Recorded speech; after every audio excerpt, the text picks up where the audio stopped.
we stay consistent with what is important to us.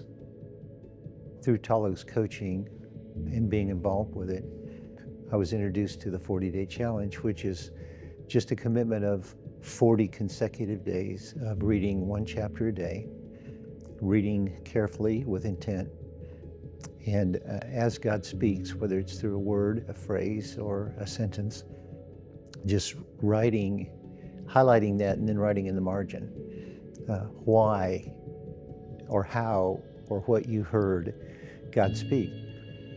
And then the practice was to then journal. And I found that to be incredibly new and different because I'd always read God's Word, but I had never read it necessarily for myself to really understand what it was saying. I went into it expecting God to speak, and He never disappointed. Every day He spoke to me. I learned through this process a dialogue with God, and I learned something that I had never experienced before, and that was that God wanted to be with me.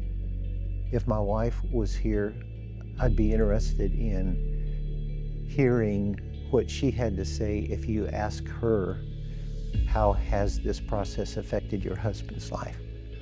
Because she has said to me on several occasions, I've noticed some changes in you. And that's what the whole process has meant to me. It hasn't just touched relationships or my relationship with the Lord. It has touched every part of my life. It has changed me, and it's been the most amazing journey. At the end of the 40 days, I was so invested in it, and I was hearing from God, and I was having a personal relationship every day with God that I just wanted it to go on.